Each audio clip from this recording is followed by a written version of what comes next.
Sore hari ini kita telah dipertemukan, yang semoga Bapak Ibu sekalian dalam keadaan sehat walafiat. Sholawat serta salam, marilah kita haturkan kepada Baginda Nabi Agung Muhammad Shallallahu Alaihi Wasallam. Semoga kita semua dapat mendapatkan syafaatnya di yaumil qiyamah nanti. Amin Allahumma amin. Amin. Bapak Ibu sekalian, sebelum kita mulai acara bedah buku pada sore hari ini, marilah kita berdoa terlebih dahulu. Semoga acaranya dapat diberikan kelancaran dan juga keberkahan untuk kita semua. Berdoa mulai.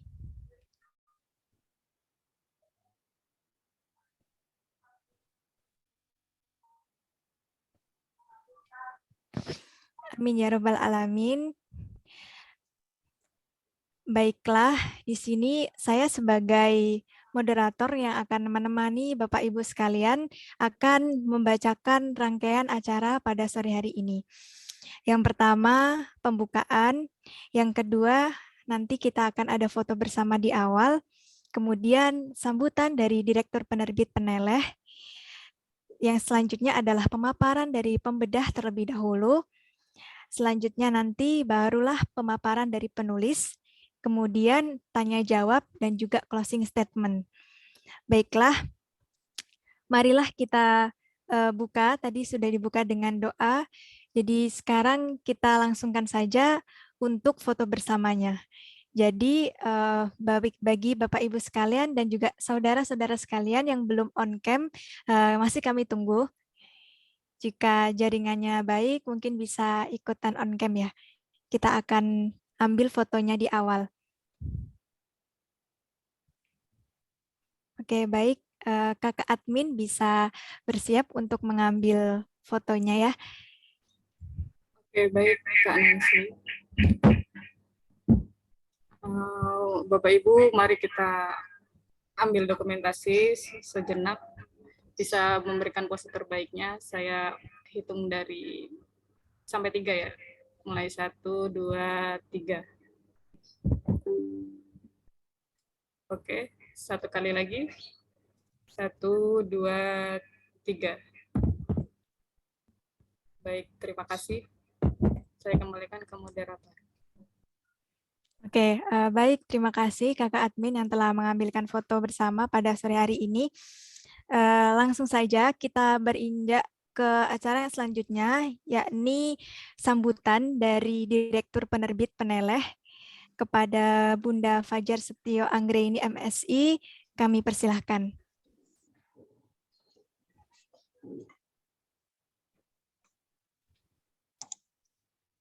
Baik, terima kasih Nancy. Suara saya terdengar ya? Ya, jelas Bunda. Baik, terima kasih. Assalamualaikum warahmatullahi wabarakatuh. Alhamdulillahirrabbilalamin. Wabihi nasta'in 'alal umuri dunya waddin. Wassalatu wassalamu ala asrofil anbiya'i wa mursalin sayyidina wa maulana Muhammadin wa ala alihi washabbihi ajmain. Raditu billahi robba wa bil islami dinna wa bi Muhammadin nabiyya wa rasulullah. Rabbi zidni ilma warzuqni fahma birahmatika ya arhamar rahimin. Amin. Bapak Ibu yang dirahmati Allah, puji dan syukur kepada Allah atas perkenannya menghantarkan perjalanan hidup kita dengan ridha dan kenikmatan yang tiada pernah putus. Biqaulina alhamdulillahi rabbil alamin. Teriring lantunan salawat dan salam yang semoga selalu tercurah kepada junjungan kita baginda Rasulullah Muhammad SAW yang telah membawa kita dari masa jahiliyah kepada masa yang terang benderang ini. Allahumma sholli ala sayyidina Muhammad wa ala alihi sayyidina Muhammad. Semoga syafaat beliau akan hadir kepada kita kelak di yaumul akhir. Amin. Terima kasih kami sampaikan kepada yang kami hormati Ibu Dr. Anda Elia Mustika Sari, Wakil Ketua 2 Kompartemen Akuntan Pajak IAI, dosen FEB Universitas Airlangga, yang sekaligus pada sore hari ini akan berkenan untuk membedah ya buku dari karya Bapak Dr. Inyoman Darmayasa, ya, Pak Endi, seorang dosen akuntansi Politeknik Negeri Bali sekaligus sebagai penulis buku yang akan kita bedah pada sore hari ini. Yang terhormat, kami sampaikan pula kepada Ibu Dr. Ari Kamayanti selaku Ketua Yayasan Penilaian Utama, dan juga hadir di tengah-tengah kita Ibu Dr. Nofrida Kutsi Lutfila sebagai Bendahara Yayasan Penilaian Utama, serta Bapak Ibu peserta diskusi webinar yang dirahmati Allah yang tidak bisa saya sebutkan satu persatu. Selamat datang dan selamat bergabung pada acara bedah buku pada sore hari ini. Berbahagia sekali pada kesempatan sore hari ini kita bisa bertatap muka secara daring ya untuk melaksanakan rilis buku Perwujudan Amnesti Pajak Humanistik Religius Berkeadilan karya dari Bapak Endi sekaligus mendiskusikannya.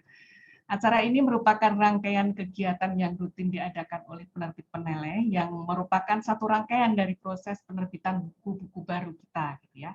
Jadi kegiatan ini diadakan oleh penerbit Peneleh untuk menyosialisasikan terbitnya buku-buku baru yang bermutu yang kami harapkan bisa memberikan kontribusi bagi hasanah ilmu pengetahuan dan pertumbuhan literasi di Indonesia. Kami juga berharap kecintaan insan Indonesia dalam membaca ini akan meningkatkan derajat martabat bangsa di mata dunia. Nah, oleh karena itu, bagi yang berminat untuk mendapatkan buku ini, akan ada special prize selama acara berlangsung. Dapat kami sampaikan pula bahwa hasil penjualan buku-buku penerbit Peneleh ini akan digunakan untuk kegiatan keumatan yang diselenggarakan oleh Yayasan Peneleh yang utama maupun oleh aktivis Peneleh. Kami sangat berharap buku yang kami rilis sore hari ini bisa memberikan inspirasi bagi pecinta buku, pecinta riset, sekaligus menambah hasanah ilmu pengetahuan yang akan berdampak positif bagi pembacanya. Tanpa berpanjang kata, izinkan saya mewakili Sivitas Penerbit Peneleh menyampaikan terima kasih yang tiada terhingga kepada semua pihak yang telah berjibaku dengan penuh semangat sejak proses editing hingga terselenggaranya acara rilis dan diskusi buku sore ini sebagai penanda dari lahirnya buku ini. Kami juga mohon maaf yang sedalam-dalamnya apabila selama berlangsungnya acara bedah buku ini nanti banyak kesalahan dan apa yang kami buat sehingga timbul ketidaknyamanan bagi semua pihak. Kami akan memperjuangkan perbaikan berkelanjutan demi sustainabilitas penerbitan dan dalam rangka mendukung perjuangan Yayasan Peneleh yang utama serta seluruh unit penyelenggara kegiatan yang ada di dalamnya. Dengan mengucapkan Bismillahirrahmanirrahim, kami berharap Allah akan menurunkan malaikat-malaikatnya untuk melindungi dan menyampaikan berkah Allah dari langit kepada kita semua yang hadir pada sore hari ini. Demikian yang bisa saya sampaikan. Terima kasih dan mohon maaf. Billahi fisabilillah. Wassalamualaikum warahmatullahi wabarakatuh.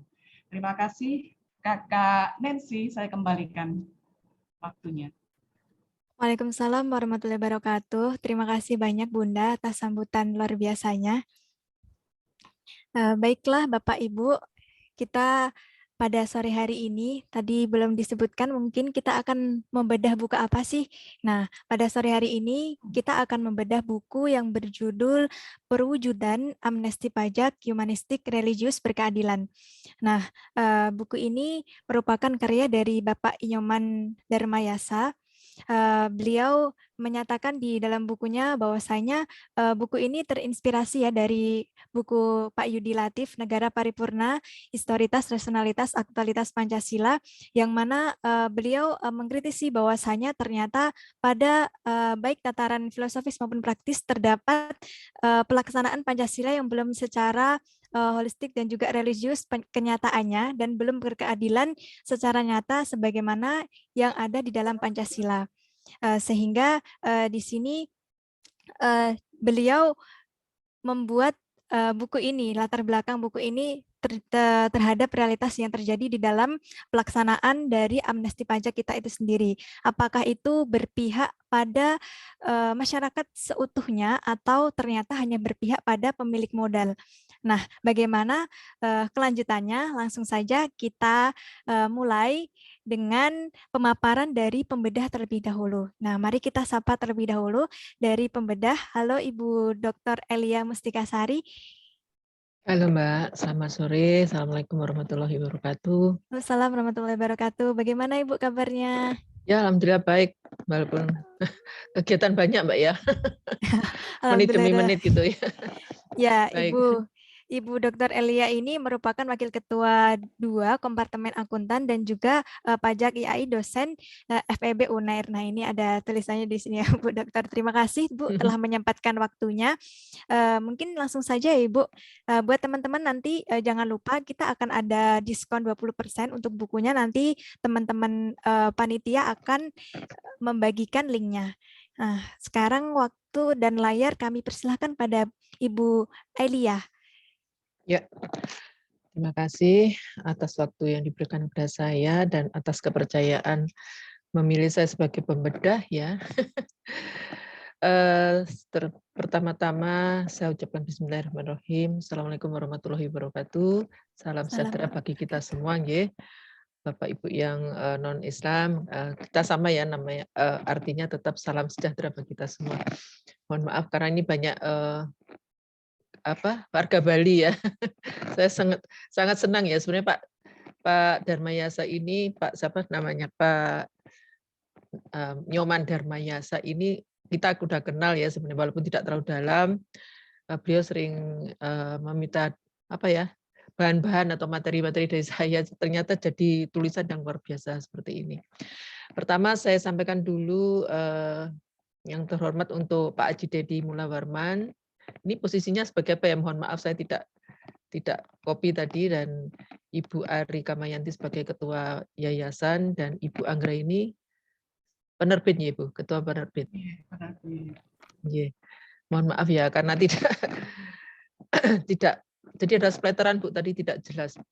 Kemudian Mbak moderator, terima kasih sudah diberi waktu ya. Bapak Ibu semua yang hadir di acara bedah buku ini, ada beberapa orang ya. Saya ucapkan terima kasih ya. Semoga kita tetap dalam kondisi sehat ya, karena kesehatan itu penting ya.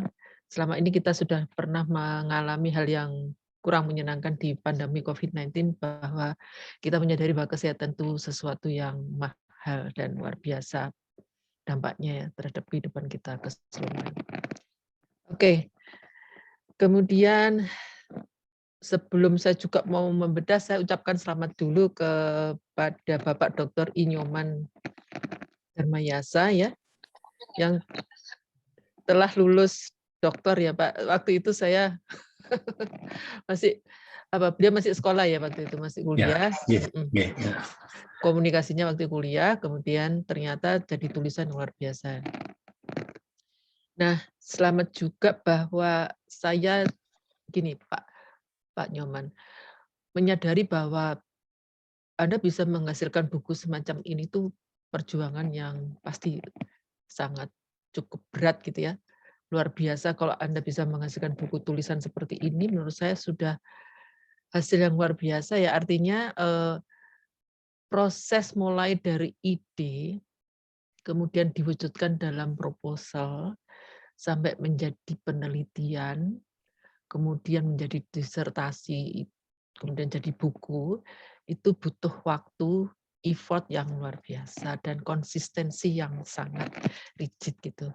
Coba misalnya kita baru proposal, kemudian berhenti sebentar aja, ini bisa kembali ke awal lagi ya, seperti yang pernah saya alami seperti itu. Jadi perjuangan Pak Inyoman Dharmayasa ini patut saya hargai dan banggakan Pak, luar biasa ya, bisa jadi buku. Nah, dengan jadi buku ini para pembaca bisa mendalami Pak ya, desain penelitian Anda sampai menjadi suatu buku ya, yang bisa mungkin setelah membaca itu menyadarkan beberapa pihak gitu ya, ternyata masih ada yang salah dalam proses penyusunan undang-undang teks amnesti atau pengampunan pajak kemarin ya. Jadi prestasi yang luar biasa. Selamat ya Pak Nyoman Dharmayasa. Kemudian saya akan membagi bedah buku ini dalam 2 tahap ya. Saya akan paparkan secara ringkas ya bukunya Pak Nyoman ini. Kemudian jadi substansinya maksud saya. substansinya saya bahas. Kemudian bedah keduanya itu dari bedah fisik buku ya, fisiknya. Makanya saya kemarin minta bukunya, gitu ya, bukan soft copy-nya. Isi bukunya itu macam-macam. Nah, karena buku itu adalah media di mana para pembaca itu harus nyaman gitu ya. Ketika dia membaca itu harus nyaman, bisa dipahami, sehingga transfer of knowledge-nya itu terjadi gitu ya. Kalau misalnya buku itu sudah tidak menarik gitu ya, maka dia akan mungkin baca judulnya aja kemudian ditaruh gitu ya. Jadi saya akan bahas keseluruhan mulai dari substansi atau isi ringkas buku ini, kemudian juga tentang fisik buku. Nah, di akhir pembedahan, bedah ya, kok keren banget. Bedah itu rasanya udah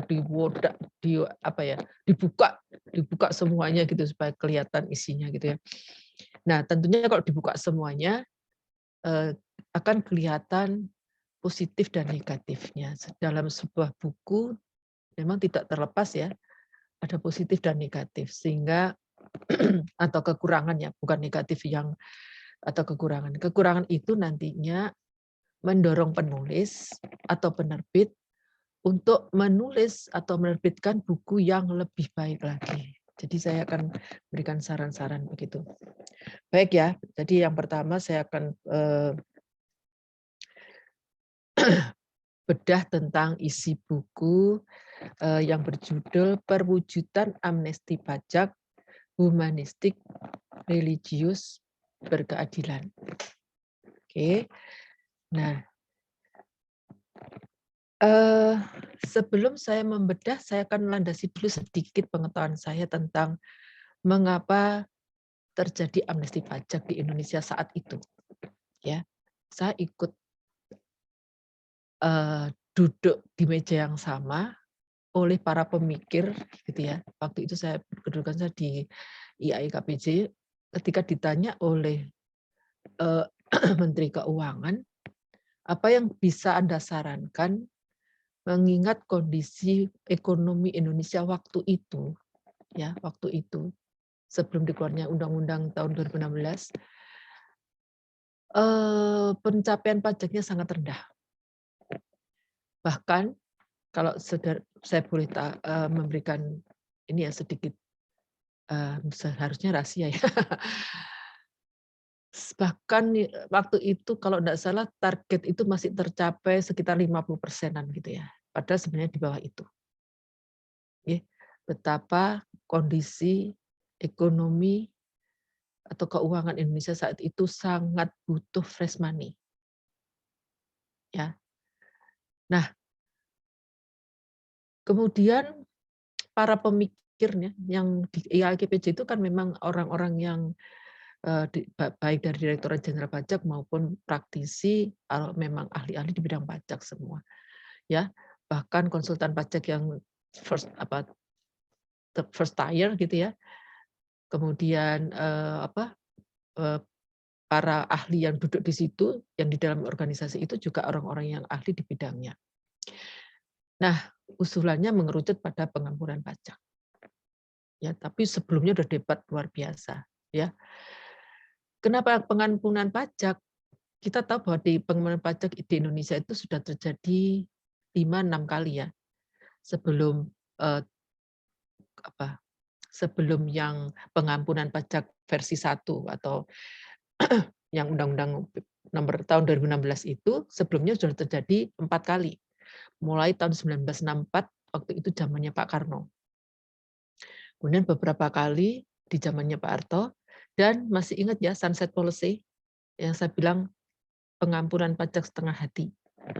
Semua itu hampir bisa dikatakan gagal ya. Karena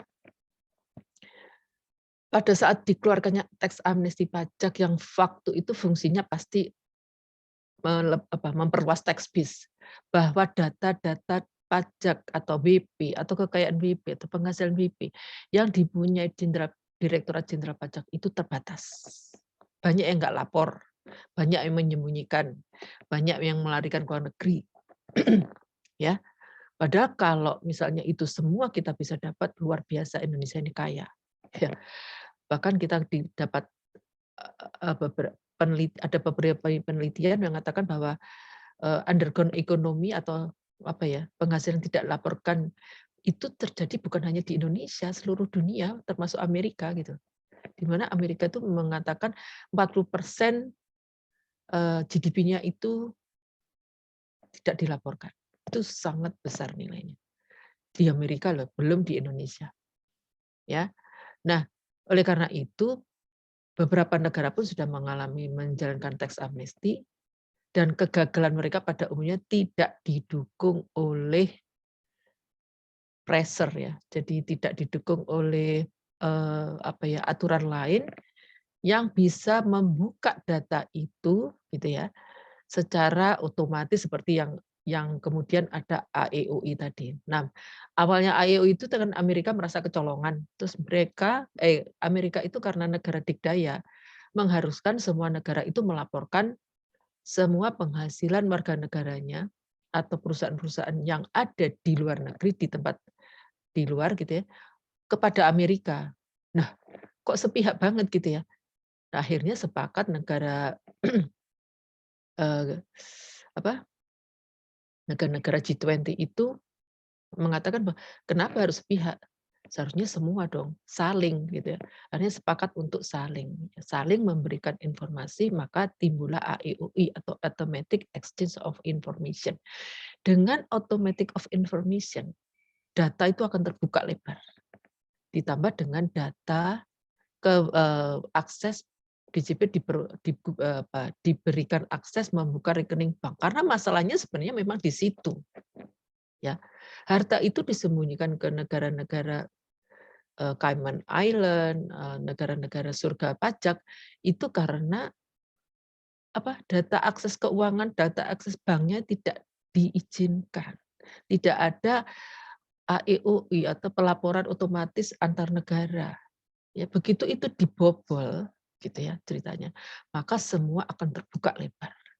Nah, kalau semua terbuka lebar, sebenarnya tax amnesty itu tujuannya bukan hanya untuk mendapatkan fresh money, tetapi lebih ke penyusunan atau pengembangan sistem yang kokoh karena datanya valid dan semua yang harus masuk itu masuk, bukan berada di luar gitu.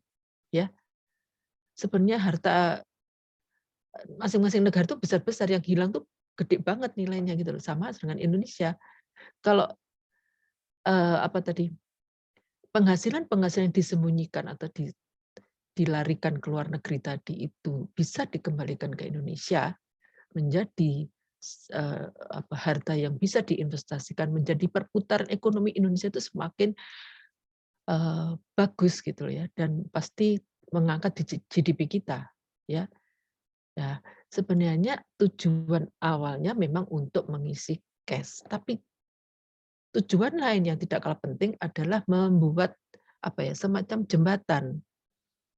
Jembatan itu artinya pasti kalau data itu sudah terbuka semua, kemudian bank bisa diakses. Dulunya apa enggak bisa. Memang bisa diakses, tapi izin Menteri Keuangan. Nah, kalau kasusnya ribuan semua izin Menteri Keuangan kan nggak mungkin juga gitu. Itu nonsens gitu. Hanya DJP bisa membuka, tapi secara otomatis data-data keuangan BP, tetapi itu pun bertahap dan tidak artinya terus semua orang, semua bagian di DJP itu bisa buka, enggak gitu loh. Hanya tertentu saja jika diperlukan maka bisa gitu loh. Jadi enggak yang bayangan orang tuh waduh sekarang semua petugas pajak itu bisa, enggak gitu loh. Bagian-bagian tertentu saja. Kalau memang dibutuhkan informasi itu untuk pembuktian bahwa wajib pajak itu melakukan pengemplangan pajak ya kasarannya gitu. Nah, jadi apa sebenarnya? Jembatan itu artinya ya kalau sudah dibuka AEOI, data bank dibuka, ya pasti semua jadi korban gitu loh. Semua warga negara atau WP tadi akan jadi korban pasti. Supaya mereka kalau jadi korban misalnya harus disita, itu kan hal yang sangat buruk ya. Artinya pemerintah tidak memberi warning, tidak memberikan pengampunan. Oke lah, kamu ngaku dulu aja, nanti kita ampuni, tidak diperiksa, kan gitu ya. Kenapa harus menggunakan harta sebagai ukuran? Ya, karena memang penghasilan itu perwujudannya dalam bentuk tambahan kekayaan, kan gitu loh. Sehingga yang dijadikan ukuran, mau nggak mau, kalau dia baru membetulkan SPT-nya sekian puluh tahun kan nggak mungkin, ya itu sangat tidak mungkin. Sehingga sepraktisnya ya harta itu sebagai ukuran. Jadi berapa yang kamu kemplang, misalnya 10 karena penghasilan apa, sekarang jadi apa? Oh jadi uang, oh jadi villa, oh jadi mobil, oh jadi ini, itu tolong laporkan. Sebenarnya itu memang dalam prakteknya saya akui karena tergesa-gesa ya, memang saya akui tergesa-gesa. Juklaknya itu apa ya? Mungkin diterbitkan apa ya, tidak melalui pemikiran yang panjang, kemudian nilai harta dinilai dengan nilai wajar, kemudian kepepet nilai sesuai dengan si nilai menurut wajib pajak. Nah, padahal itu di KPP tidak sama gitu loh. KPP ini bahkan satu KPP pendapat petugas pajak itu ada yang nggak sama, itu prakteknya kan gitu. Ya, jadi itu apa ya, semacam apa ya, penjelasan mengapa teks amnesti yang kita udah berkali-kali itu ternyata melakukan teks amnesti lagi. Yang berkali-kali dulu itu tidak didukung AEUI dan tidak didukung oleh akses petugas pajak untuk mengakses keuangan WP, ya, sehingga pasti gagal. Termasuk teks amnesti sunset policy, di mana yang diampuni cuman dendanya, ya, dan juga prosedurnya WP harus memohon dulu. Nah, itu saya yakin waktu itu saya ada nggak mungkin ini. Kalau cuma dendanya udahlah pasti nggak terlalu sukses. Benar nggak terlalu sukses. Ya. Jadi itu. Nah, sekarang yang dibahas di bukunya Mas atau Pak ya, Bapak Nyoman Darmayasa ini adalah isinya adalah buku ini adalah berisi laporan penelitian. Betul nggih? Laporan penelitian kualitatif menggunakan paradigma postmodern ya. Agak sulit saya, postmodern afirmatif ya, yang terbagi menjadi 10 bab ya. Saya mulai dari bab pendahuluan sampai simpulan implikasi dan keterbatasan penelitian ya. Kemudian motivasi penelitian ini itu adalah pemikiran Dr. Nyoman Darmayasa bahwa undang-undang pengampunan pajak itu disusun secara tergesa-gesa ya, mulai dari penyusunan sampai dengan pengesahan tidak dilakukan secara holistik sehingga terkesan tambal sulam. Oke, dalam mengatasi rendahnya tingkat kepatuhan WP atau tidak sesuai dengan ideologi Pancasila. Nah, diharapkan dengan kemudian hari ya ada undang-undang PP ini atau undang-undang PP berikutnya itu menggunakan jadi mulai dari penyusunan sampai ke pengesahannya itu ya sampai ke peraturan pelaksanaan itu mengacu pada konsep filosofis Pancasila itu ya.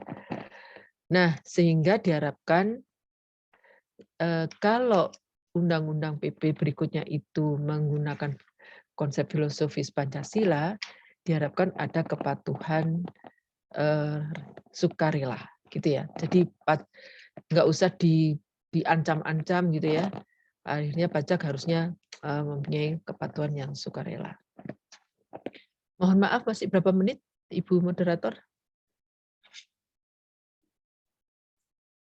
Masih 15 menit, Ibu. Oh ya, separuh ya. Baik, saya teruskan. Kemudian yang saya acungi jempol gitu ya, tujuan penelitian ini adalah nantinya mendekonstruksi ya, mendekonstruksi Undang-Undang PP menjadi perwujudan amnesti pajak humanistik religius berkeadilan berdasarkan pemikiran filosofis Bapak Yudilati seperti yang tadi diuraikan oleh Ibu Anggreni ya. Jadi yaitu negara paripurna, historitas, rasionalitas, aktualitas Pancasila. Pemikiran ini juga diterapkan dalam metode yang mempertimbangkan cara berpikir runut, mulai dari ontologi, epistemologi, dan aksiologi, menuju metode dengan menambahkan preskriptif pada batang tubuh, sehingga harapannya adalah Pancasila itu bisa membumi, gitu ya. Dan apakah kebijakan amnesti pajak itu mungkin undang-undang amnesti pajak berikutnya itu menyebabkan atau mendorong wajib pajak menjadi wajib pajak yang patuh secara sukarela, bukan harus dipaksa, bukan harus diancam gitu ya. Pengertian saya seperti itu. Nah, kemudian di bab 10 sebenarnya saya tertarik ya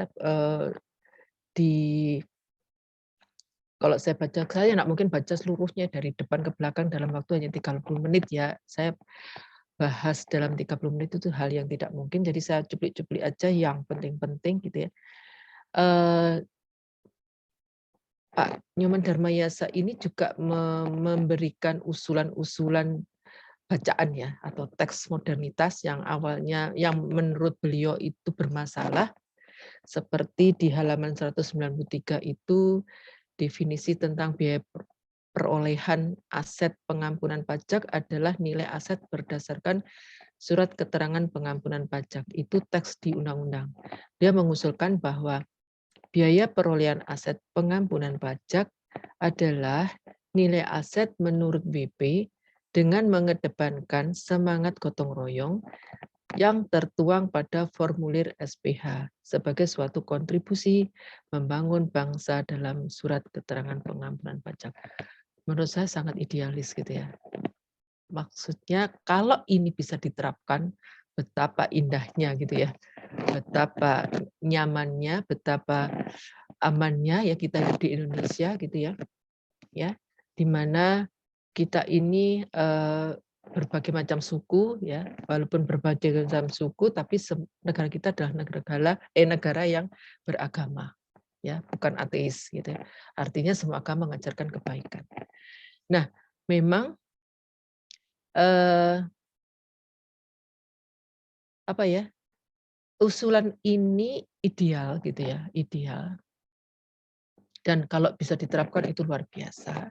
Ini hanya saya cuplik satu saja ya, atau dua mungkin ya, saya bacakan lagi yang kebijakan akuntansi paragraf 7. Teks modern atau teks yang ada di dalam Undang-Undang PP itu misalkan begini, memberikan opsi bagi entitas untuk mengukur, menyajikan, serta mengungkapkan aset dan liabilitas pengampunan pajak. Usulannya adalah memberi opsi bagi entitas untuk mengukur, menyajikan, serta mengungkapkan aset dan liabilitas pengampunan pajak dengan nilai tepos liro dan tatwam asi sebagai perwujudan kejujuran entitas. Tepos liro. Ya, tepos liro. Saya sudah baca tepos liro itu apa ya? Kalau bahasa Jawanya menepaki ke dirinya sendiri. Jadi apa yang dialami orang lain itu mencoba saya saya sendiri yang mengalaminya ya. Jadi bisa merasakan bagaimana beratnya, bagaimana seharusnya kita jujur, bagaimana gotong royong pemerintah itu butuh dana. Nah, itu semua si BP itu merasakan apa yang dirasakan pemerintah itu dia mencoba merasakan kepada dirinya. Andai kan kejadian itu terjadi pada diri saya sendiri ya. Jadi ini ideal banget gitu ya. Nah, namun demikian kita tahu pasti ya kita tidak bisa hanya berbicara pada konsep filosofis Pancasila dalam mewujudkan atau menerbitkan aturan-aturan gitu ya, aturan-aturan yang harus segera diproses ketika kondisi urgent. kita juga tahu bahwa pemerintahan itu ada unsur politisnya, politik ya, di mana masa pemerintahan mereka itu juga terbatas. Kemudian ada batasan-batasan lain, batasan-batasan ekonomi politik, ya, yang menyebabkan mereka harus mengejar waktu gitu. Andaikan undang-undang amnesti itu gagal, kita mungkin bisa mengalami seperti Sri Lanka. Mau nggak? Gitu ya. Sri Lanka sekarang itu kenapa? Kolaps. Itu yang kita takuti. Ya, bahwa undang-undang pajak amnesti pajak ini di sana sini banyak kekurangan, mungkin iya gitu ya. Bahkan untuk peraturan pelaksanaannya gitu ya. Dan itu diproses sangat cepat sehingga pihak DJP pun stafnya itu dan sewu bisa dimatikan dulu, di-mute dulu yang lain. Ya baik. Sehingga apa ya? Faktor kerja cepat itu sangat diutamakan untuk bisa menghasilkan undang-undang pajak ini segera diresmikan dan disetujui DPR supaya bisa dieksekusi gitu loh. Ya.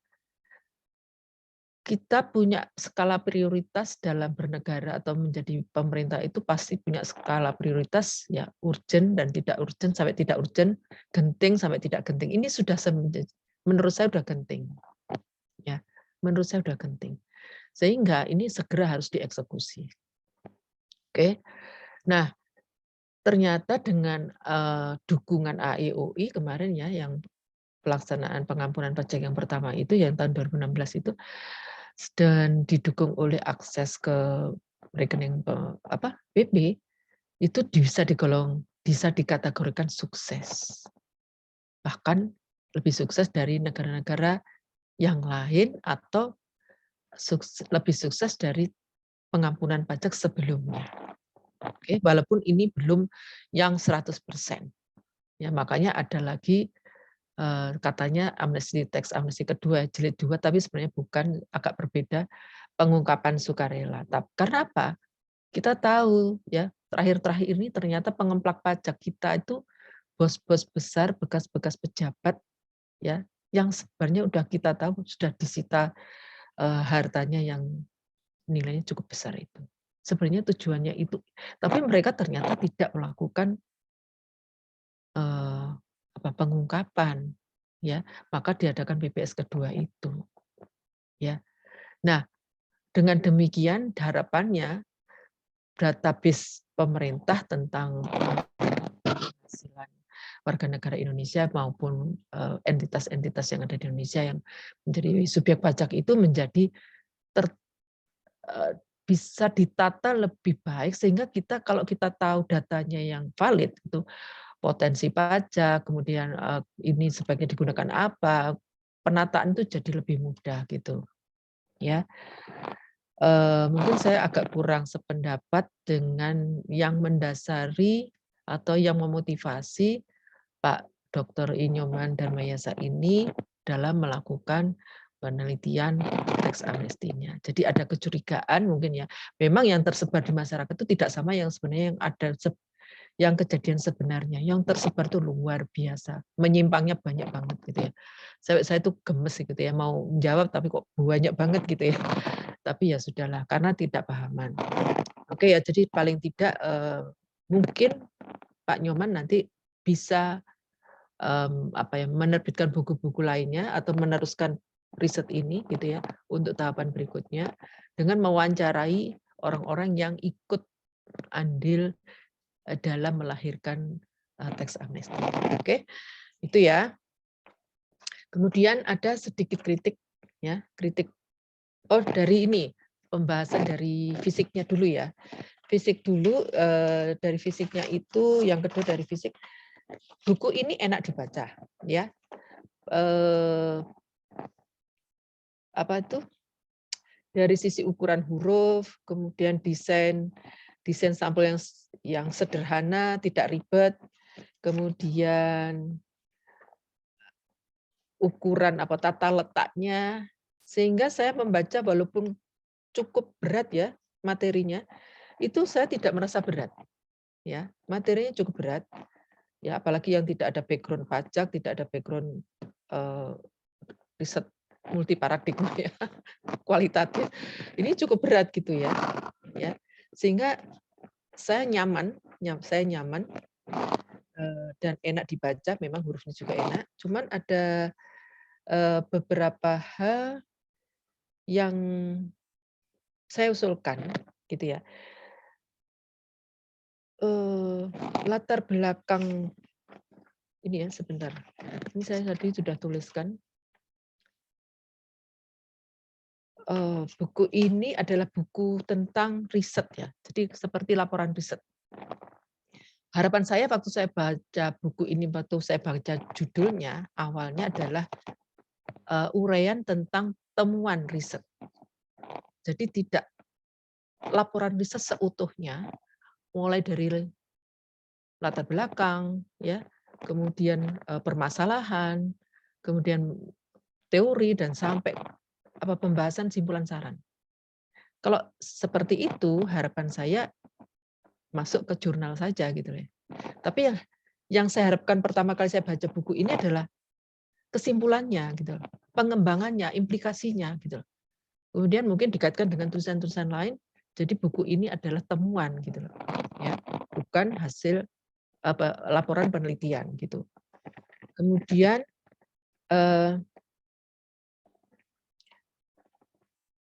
nah, terus hasil riset ini sebenarnya ditujukan untuk siapa? Pemerintah atau para student, pembaca, atau siapa, umum?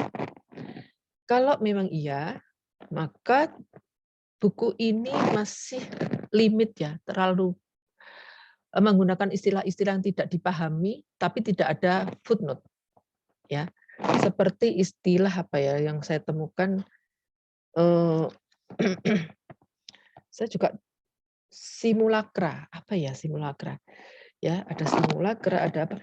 Sehingga apa ya? Ketika saya baca ini saya agak berat, terutama ya agak berat. Saya tidak terlalu mendalami filosofi Pancasilanya ya, sehingga menggunakan bahasa-bahasa yang sulit dipahami. Ketika saya membaca itu tidak langsung mengerti. Jadi saya baca berkali baru saya mengerti, itu ya. Itu kesan saya. Kemudian kalau memang ditujukan kepada umum, footnote itu mutlak ya. Catatan atas istilah-istilah ada ya memang sebagian tapi tidak semua gitu ya. Istilah-istilah yang sulit dipahami, istilah-istilah tentang penelitian kualitatif yang pasti tidak semua orang paham gitu loh. Hanya orang-orang tertentu aja yang paham kualitatif, postmodernis misalnya gitu. Hanya orang-orang tertentu yang mengerti istilah-istilah filosofis ya. Sehingga perlu diberi footnote. Ya. Kemudian kedua, di dalam latar belakang itu tidak cukup memberikan alasan, misalkan keberatan Pak Nyoman Dharmayasa itu yang mana sih prakteknya, misalkan keberatannya ini, seperti apa wujudnya di lapangan. Nah, tapi ternyata tidak ada penjelasan seperti itu, sehingga saya yang dimaksud itu yang mana ya? Saya masih meraba-raba gitu ya. Misalnya, Bu, mohon maaf Bu Elia. masih Masih ya, kurang, enggak apa-apa Bu, masih 3 menit lagi. Baik. Ya, sehingga saya tidak mudah, jadi gini Pak Nyoman Dharmayasa, sebuah riset itu pasti timbul dari mungkin dari gap ya, mungkin dari permasalahan atau fenomena. Ternyata ini fenomena kan, ya. Nah, fenomena yang mana, misalkan ketidakpatuhan WP, itu yang mana yang nggak patuh? Atau masih dirumuskan secara tambal sulam. Yang mana tambal sulamnya gitu loh, Pak. Maksudnya pasal mana yang tambal sulam? Nah, itu harus di state, Pak, gitu. Yang pasal mana dikaitkan dengan pasal mana gitu, ya. Atau ini tidak cukup memberikan penjelasan atau bagaimana yang dipermasalahkan itu yang bagian mana, itu harus di state gitu. Bukan sekedar retorika bahwa ini masih tambal sulam tapi tidak ditunjukkan yang mana gitu. Ya, itu di latar belakang tidak saya temukan. Nah, terus sehingga apa? Pasti pembaca, oh ternyata bermasalah ininya. Pasti dia punya gambaran. Terus solusinya bagaimana? Kan begitu, Pak. Ya. Oke. Satu lagi, Saya kira itu ya. Jadi satu lagi mungkin begini,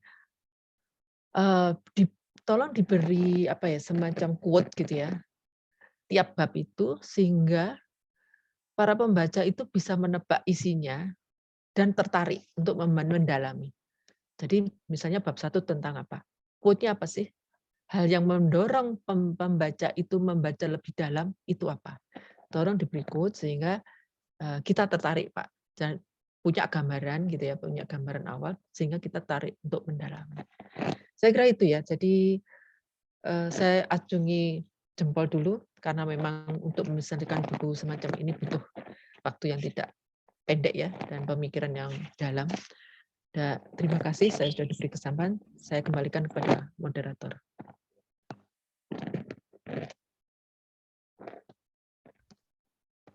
Baik, terima kasih banyak Bu Elia atas pemaparannya.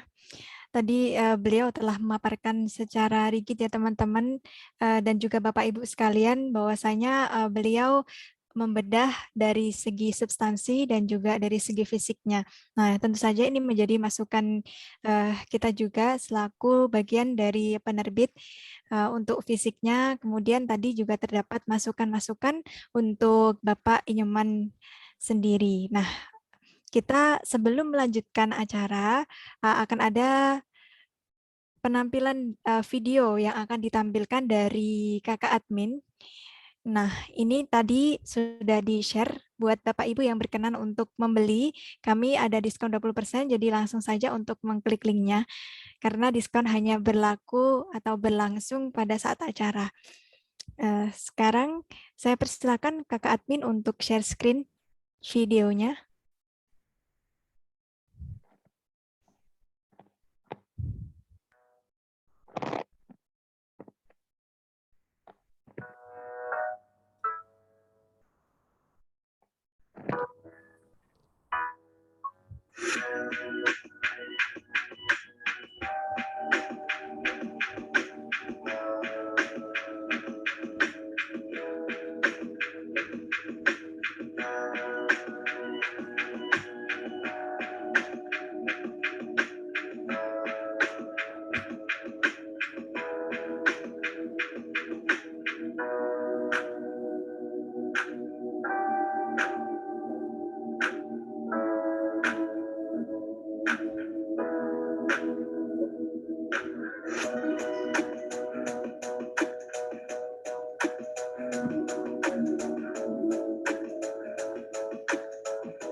Oke, baik. Terima kasih Kakak Admin. Berikut tadi adalah pilihan-pilihan atau buku-buku yang telah diterbitkan oleh penerbit Peneleh.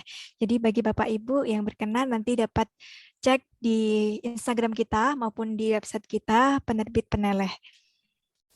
Nah, apakah ada yang ditampilkan lagi Kakak Admin sebelum kita melanjutkan ke pembedah selanjutnya? Oke, baik Bapak Ibu, ini adalah agenda kita di Juli nanti. Kita akan rilis dan juga bedah buku, beberapa buku yang dapat kita lihat di layar. Yang pertama itu perwujudan amnesti pajak, humanistik religius berkeadilan yang kita langsungkan saat ini. Kemudian nanti pada tanggal 21 Juli ada kuasa akuntan publik dan eksistensi laporan audit simbolik berdesian perspektif. Nah, untuk yang terakhir nanti kita akan ada juga rilis buku dari Ibu Andi ya. Ini beliau menulis buku Untung atau Rugi sama saja kok. Nah, nanti bagi Bapak Ibu yang berkenan dapat langsung saja untuk mendaftar di link yang ada di layar tersebut. Karena pada setiap launching akan ada diskon buku juga. Oke, terima kasih Kakak Admin. Baik, langsung saja kita ke acara yang selanjutnya. Jika tadi kita sudah melihat dari sudut pandang pembedah, Bu Elia, yang mana beliau juga merasakan kegudahan dari kritik atau yang dilihat oleh masyarakat bahwasanya mungkin bisa jadi hal tersebut tidak sesuai dengan apa yang terjadi sesungguhnya, karena beliau yang sudah berkecimpung langsung di pajak gitu ya. Nah, kita akan langsung saja ke penulis buku. Halo, selamat sore Bapak Dr. Inyoman Darmayasa. Selamat sore. Oh ya, kabar baik ya Bapak? Baik sekali. Sekarang lagi di Bali ya Bapak? Ya, habis potong rambutnya. Wah. Seger Pak.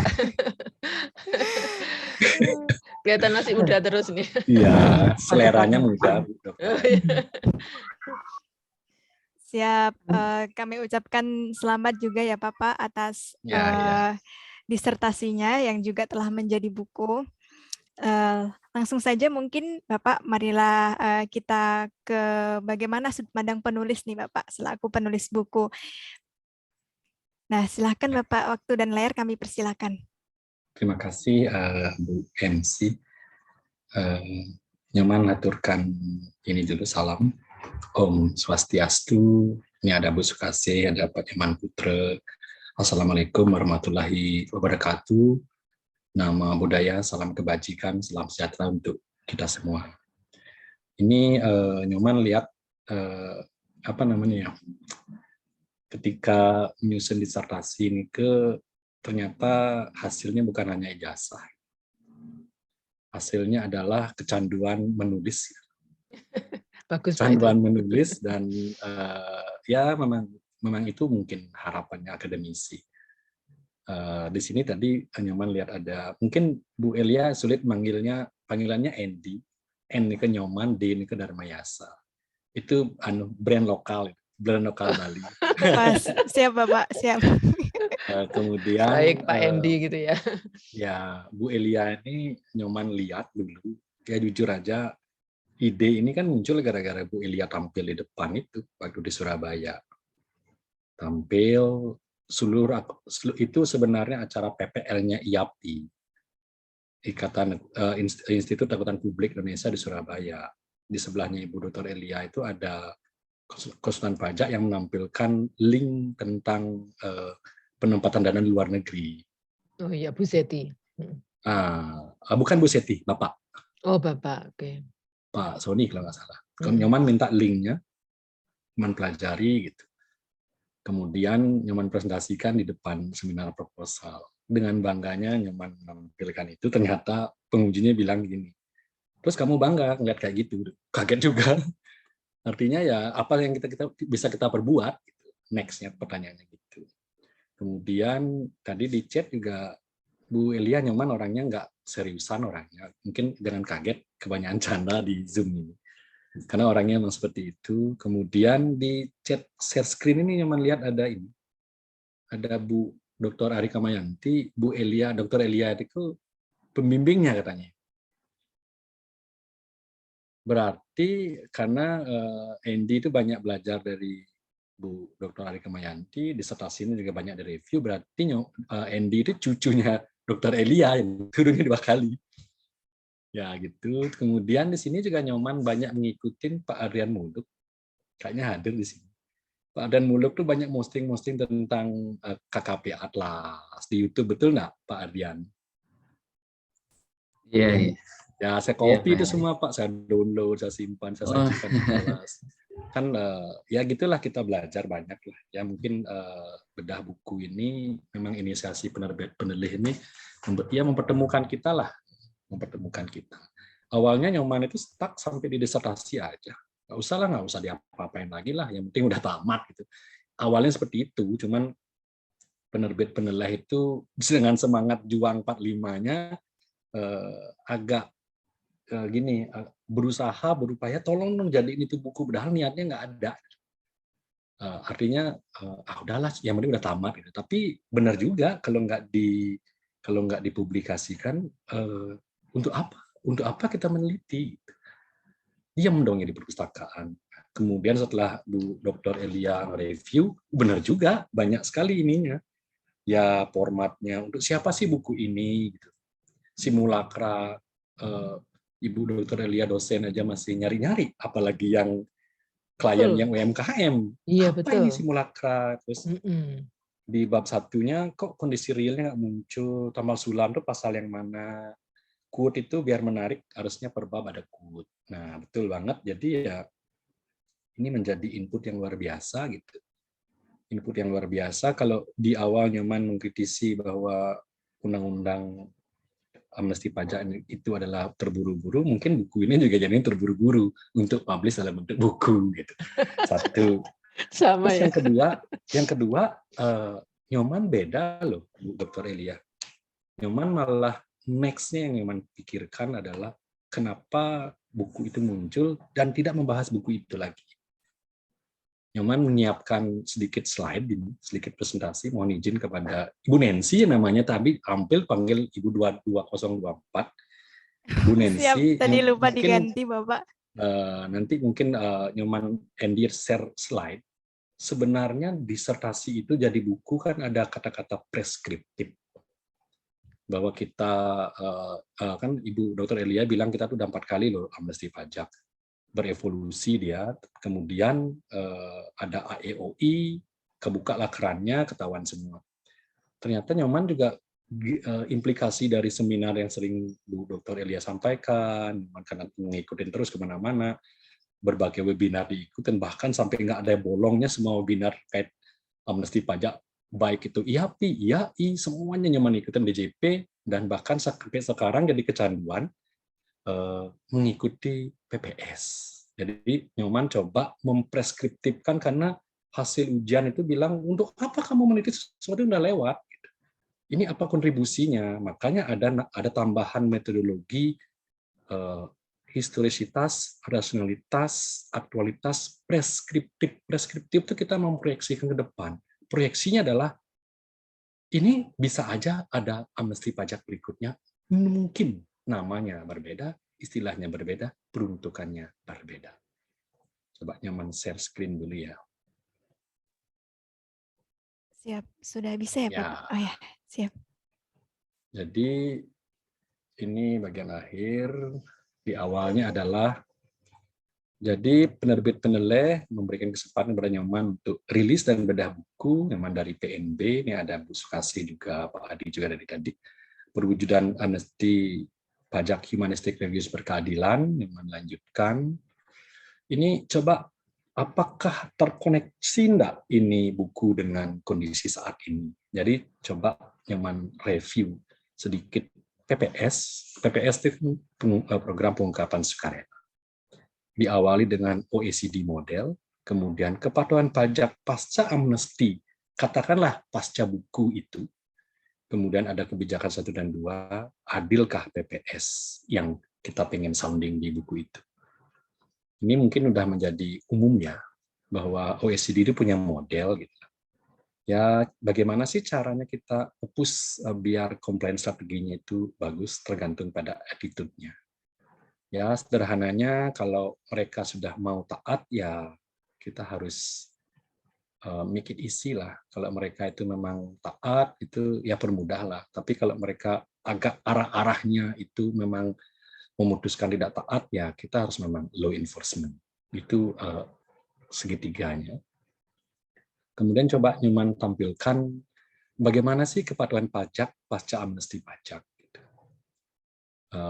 Ini kembali karena tatarannya filosofis, maka kita mulai dari naskah akademiknya. Dari naskah akademiknya, ternyata naskah akademik Undang-Undang HPP itu nggak ada.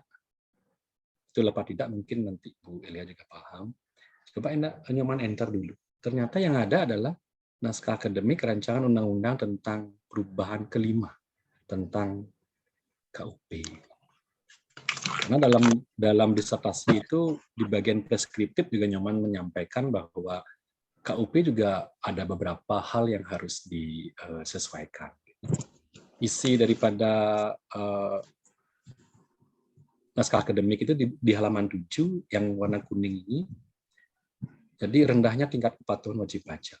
Karena ini dibuat tahun 2020 gitu, maka pasca amnesti rendahnya tingkat kepatuhan wajib pajak yang diindikasikan masih terdapat banyak wajib pajak yang belum atau sudah memanfaatkan program pengampunan pajak, tapi belum mengungkapkan hartanya sesuai dengan keadaan yang sebenarnya. Berdasarkan AEOI, jadi AEOI itu informasinya datanya gelontongan. Yang diterima oleh DJP terdapat selisih data keuangan berupa data kas dan setara kas antara data AEOI dengan SPT tahun 2018. Itu di naskah akademiknya. Kemudian nyaman balik, dibalik di halaman 7 seperti itu, maka gimana nih reaksi pemerintah karena masih ada yang seperti ini? Diceklah ada OVDP, itu mungkin offsource voluntary disclosure program. Case utamanya dalam naskah akademik itu belajar dari Amerika, IRS, bahwa kalau memang kondisinya banyak yang offshore voluntary disclosure program, artinya penggelapan pajaknya praktik itu terjadi di luar kekuasaan yurisdiksi Indonesia, maka caranya adalah kita negosiasi ke bank di mana WP dalam negeri kita itu menaruh uangnya di luar negeri.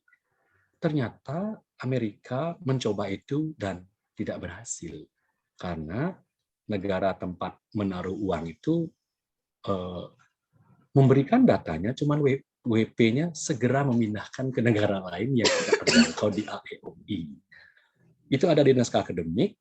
Ya, mungkin salah satu karena itu diceritakan di naskah akademik, muncullah istilah PPS. Karena bahasa Indonesianya kan pengungkapan pajak sukarela. Kalau di ILANO-nya, Voluntary Disclosure Program. Inilah pengungkapan sukarela sampai tahun 2022 sudah berakhir bulan Juni, 1 bulan yang lalu. Istilahnya tidak bisa ditarik menjadi teks amnesti jilid 2 karena memang namanya berbeda. Namun dia menggunakan kebijakan prasyarat 1 dan 2. Ada kebijakan 1 dan 2. Nyoman melihatnya adalah apakah karena kita membacanya adalah ini adil nggak? Yang pertama dulu tergesa-gesa buatnya, sekarang mungkin beda case karena kita pasca pandemi, maka diperlukan undang-undang HPP, dan di dalam undang-undang HPP itu memberikan kewenangan 1 pasal untuk melakukan program pengungkapan sukarela. Nyoman lihatnya dari sudut pandang ini. Karena peserta kebijakan 1 dan kebijakan 2 itu dibedakan, mungkin ini adalah salah satu wujud daripada keadilan pajak yang tidak menyertakan badan. Ya kan, badan udah dulu diampuni, sekarang nggak boleh lagi. Itu dalam penerjemahan dalam bentuk adilnya. Yang kedua, tarif progresif atau tarif lebih tinggi daripada yang sebelumnya dari teks amnesti itu 1. Ini adalah wujud keadilan. Kalau dihitung-hitung, karena banyak sekali WP itu mencoba menghitung-hitung tarif progresifnya di berapa dibandingkan antara dia itu melakukan normal dapatnya mungkin 21%, ini adalah maksimal 18%. 18%-nya di bawah 21 memberikan insentif orang untuk ikut. Jika dipandang secara letterless, secara teks, inilah konsep adil. Adil daripada peserta yang tidak semuanya boleh ikut, tarifnya lebih tinggi daripada amnesti pajak. Nah, itu dari perspektif teks di kebijakan. Cuman setelah kita gali, gitu, ada Nyoman juga jadi nge-review, gitu, buat suatu artikel judulnya Tax Amnesty Fairness, a Policy Review. Pak Pudriasa juga hadir di ruangan ini. Kalau asas keadilan kan terjemahkan pada tarif final dan kriteria pesertaan, itu mungkin bisa menjadi suatu faktor adil. Cuman ketika Isang Nyoman presentasikan dalam suatu conference, komentar daripada para peserta, adil menurut siapa? Ternyata cerita itu tidak berhenti di sana. Nyoman sering mengikuti webinar. Webinar adalah diselenggarakan oleh STAN. Itu ceritanya panjang, bercerita tentang bagaimana political economy di Indonesia itu berperan ketika mengambil suatu kebijakan. Sehingga disarankan di STAN itu ada satu mata kuliah political economy. Jadi kebijakan yang seperti Bu Lia bilang itu bahwa kita butuh uang dan ini itu melebar menjadi GDP biar uang itu adalah memang seperti itu kondisinya. Ya. Jadi pandangan Nyoman adalah ternyata buku itu ada serinya berikutnya. Ada seri berikutnya, input-input dari Bu Dr. Elia tentang format, untuk siapa buku ini, ketajaman di bab 1, kondisi real dan tamal sulam itu didetilkan, istilah-istilah spesifik itu diungkapkan, karena semenjak menyusun disertasi dan membuat beberapa publikasi menjadi getol menulis, Newman sudah tulis di beberapa buku, tapi book chapter terkait tentang baik itu metodologi yang menggunakan dalam buku ini sudah menjadi book chapter, dan konsep-konsep akuntansinya, pajaknya juga masuk dalam satu book chapter terpisah. Pandangan Newman adalah buku itu tidak memberhentikan kita hanya membaca satu buku. Ternyata buku itu bisa dikoneksitaskan dengan buku-buku yang lain, disesuaikan dengan relevansinya, karena kondisi saat ini amnesti pajak itu sudah berakhir, yang saat ini adalah muncul PPS. Secara akademis kita bisa buat suatu benang merahnya, baik itu naskah akademik di Undang-Undang Amnesti Pajak maupun naskah akademik di Undang-Undang Harmonisasi Peraturan Perpajakan. Kemudian jadi apa yang pandangan-pandangan Newman dalam buku itu bahwa idealnya amnesti pajak itu menurut penelitian itu minimal 10 tahun gitu. Minimal 10 tahun. Kalau memang itu benar kan konotasinya adalah amnesti pajak di Indonesia, karena memang beda terminologinya amnesti pajak dengan PPS, tapi masyarakat lebih mudah menyebutnya amnesti pajak jilid 2. Jadi suara masyarakat ini kan sama kayak Ibu tadi sampaikan, Dr. Elia. Yang membaca itu kita harus coba pahami, dan masyarakat, pemerintah tersebut juga harus memandang masyarakat bahwa masyarakat lebih mudah menyebut teks amnesti jilid 2 daripada PPS. Jadi secara akademis mungkin tidak bisa dibuat benang merahnya bahwa amnesti pajak itu terkoneksi dengan PPS, tapi secara pandangan masyarakat umum itu terkoneksi. Sehingga mungkin tahapan berikutnya melengkapi buku-buku yang ada ini adalah idealnya amnesti pajak itu paling cepat itu 10 tahun. Namun karena kondisi yang berbeda, untuk menghindar seperti Bu Elia bilang kayak negara lain bangkrut, maka kita mengambil langkah PPS gitu. PPS dalam waktu pas hampir 5 tahun. Pas sampai 5 tahun memang urgensinya adalah pemulihan ekonomi pasca pandemi. Mungkin seperti itu dulu Bu Nancy. Biar nanti diskusi menarik, pasti banyak yang mau diskusi atau memberikan tambahan. Ya. Oke, baik. Terima kasih Bapak Newman dari Mayasa atas pemaparannya. Tadi beliau juga sudah share screen untuk memberikan penjelasan yang lebih holistik lagi. Nah, selanjutnya buat Bapak Ibu, kita sudah sampai di sesi tanya jawab atau sesi diskusi. Nanti bagi Bapak Ibu yang ingin menyampaikan secara langsung dapat unmute dan juga on cam, namun jika terkendala sinyal dapat langsung menuliskan di room chat. Nah, sekarang ini sudah ada nih Pak tanggapan dari Bu Arika. Mungkin saya izin bacakan ya Pak. Dan juga Bu Elia. Ini beliau sedang berpikir agak liar, kata beliau. Pajak diperlukan untuk menutup beban-beban negara karena pendapatan lebih kecil daripada belanja negara. APBN kita berbasis prinsip defisit dan utang dianggap bentuk kredit atau kepercayaan oleh publik. Kalau kita berkutat pada pembahasan pajak, apakah dengan demikian kita berkutat pada cara menutup beban-beban tadi? Menurut Bu Elia, definisi amnesti pajak yang ditawarkan Pak Endi atau Pak Nyoman tadi sudah ideal ya.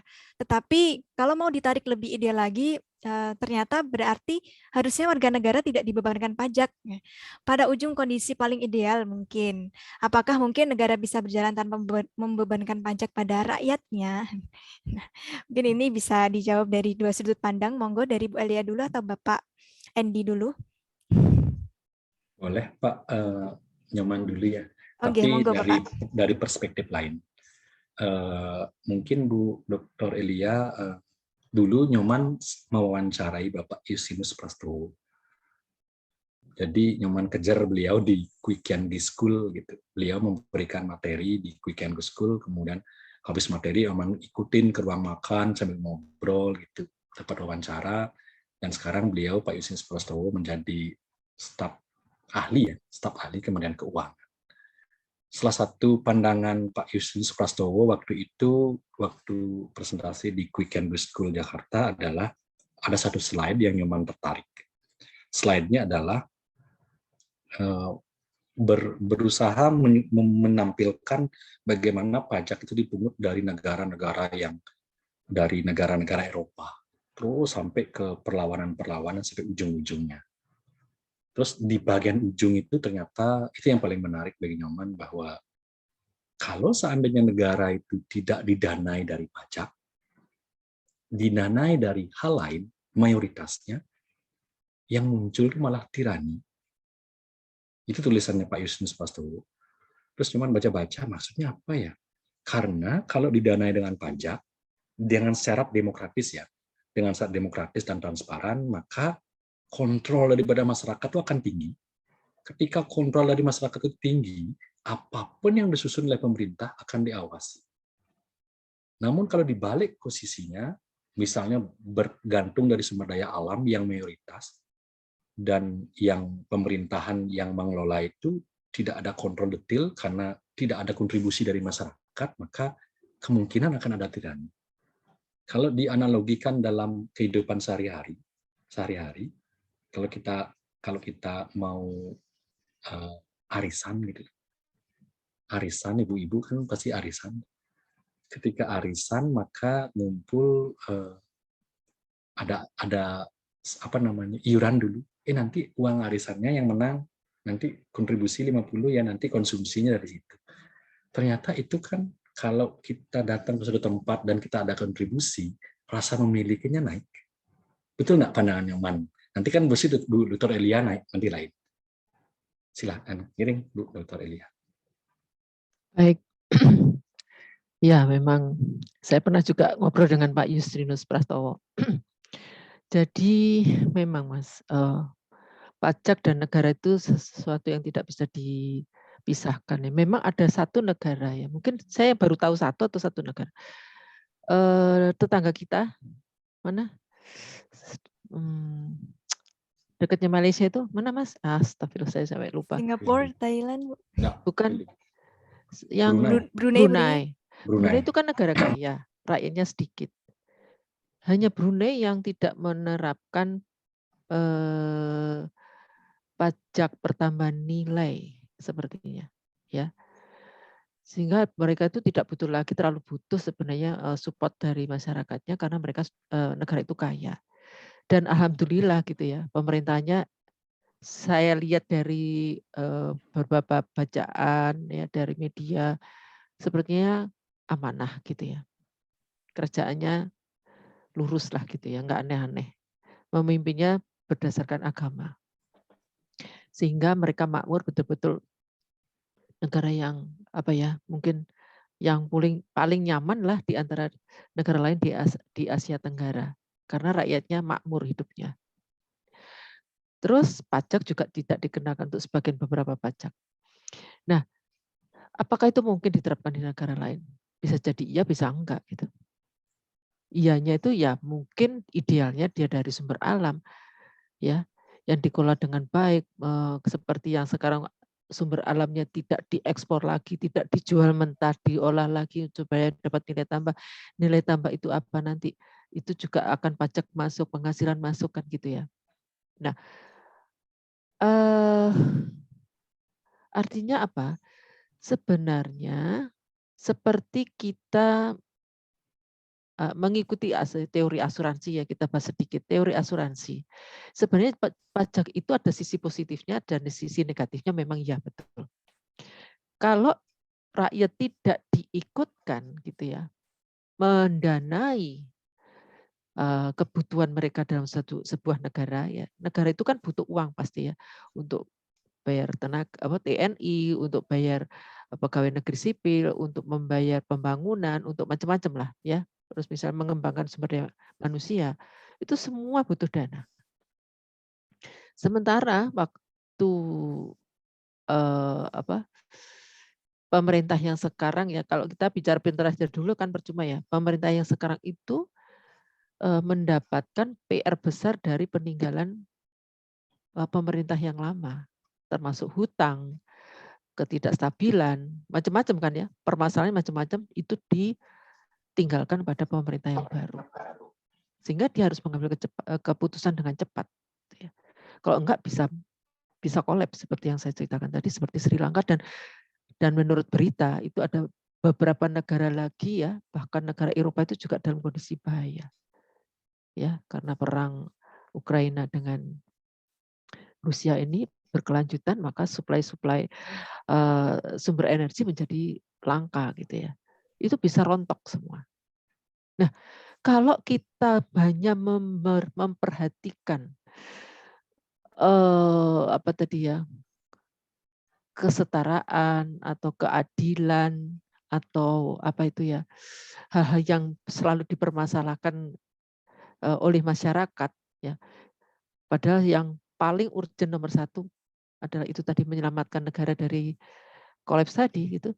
Itu kan hal-hal yang bisa nantinya ditata setelah negara ini menjadi negara yang lebih, karena uangnya cukup, dia bisa mengatur banyak hal, sudah settle semua kan bisa diatur kemudian gitu loh. Itu tahapan berikutnya, saya yakin tahapan berikutnya. Jadi kemungkinan juga pajak bisa turun gitu. Karena penghasilan pemerintah dari sisi yang lain, sumber daya alam ya, pengelolaan sumber daya alam termasuk pajak-pajak yang masuk dari badan, karena memang apa ya, ada alih teknologi, Indonesia lebih maju, itu kemudian hari mungkin untuk pajak-pajak pribadi bisa turun gitu ya. Dan mungkin juga pajak badan gitu loh. Artinya apa? Ke depan memang tidak menutup kemungkinan untuk Indonesia kalau tidak terlalu mengharapkan penghasilannya dari pajak dan sejenisnya, ya, pungutan-pungutan. Kalau sudah penghasilan yang lain sudah cukup bagus gitu loh. Tapi untuk bagus saat ini itu nggak mungkin gitu loh. Maka yang harus dilakukan adalah mendapatkan data seluas mungkin, sevalid mungkin, supaya penataannya itu jauh lebih bagus dibandingkan kalau tidak punya data. Kemudian kaitannya dengan PPS tadi, Mas, memang bisa dikatakan ya, bisa dengan tidak gitu ya. Karena kita kalau bahas pajak itu istilah hukum ya harus sangat kita perhatikan. Misalnya diterima diperoleh. Orang awam kan menganggap itu hal yang sama, tapi tidak sama. Ya, PPS atau tax amnesty kelihatannya sama, tapi tidak sama. Kenapa? Hal yang mendorong gitu Pak, atau triggernya itu beda gitu loh Mas. Ya, kalau memang untuk yang PPS itu karena memang data itu belum terbuka sepenuhnya Mas, dan itu kebanyakan justru di WPOP. Sehingga memang ada dua kebijakan tadi, Mas. Kan tergantung kondisi toh. Kebijakan itu kan tergantung kondisi. Apa yang ada di lapangan, kita bikin kebijakan. Semua itu reasonable gitu loh. Ada alasannya yang kuat mengapa ada dua jenis, gitu ya. Kemudian mengapa presentasinya lebih besar. Lah kalau sama nanti dibuat enggak adil lagi. Oh enak ya, yang ngemplang dikasih karpet merah, bla bla bla, kan itu. Padahal sebenarnya bukan itu kan. Bahwa supaya yang ngemplang tadi menjadi patuh karena dia diampuni, kesannya intinya kesalahan itu bisa dilakukan oleh semua orang. Ketika diampuni harapannya dia menjadi lebih baik ya. Harusnya begitu kan harapannya. Tapi kan kenyataannya tidak Thomas. Nah, apa yang harus dilakukan? PPS kedua, PPS itu yang dimunculkan gitu. Tidak semua orang baik, Mas. Di dunia ini hitam dan putih dan abu-abu. Nah, untuk menghadapi yang putih ya oke, silakan yang baik-baik. Tapi yang hitam dan abu-abu bagaimana? Apa kita harus istilahnya jujur kacang hijau, jujur tetapi kita sendiri yang punah gitu.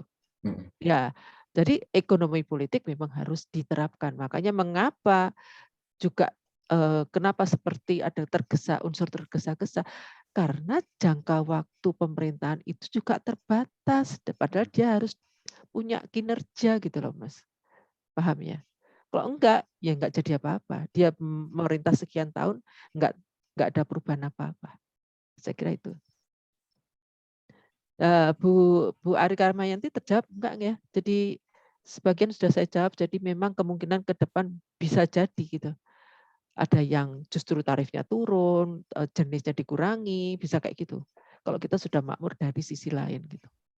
Oke, baik. Terima kasih Bu Elia dan juga Bapak Endi yang telah memberikan sudut pandang lengkap ya tadi dari 2 sudut pandang. Nah, Ani, apakah Bu Arika dapat open mic kalau misalnya ada tanggapan lebih liar lagi dari Bu Ari? Monggo Bu Ari. Nah, sembari menunggu respon dari Bu Arika, kita lanjutkan ke diskusi yang selanjutnya. Ini sudah ada pertanyaan dari Bapak Adrian Muluk ya.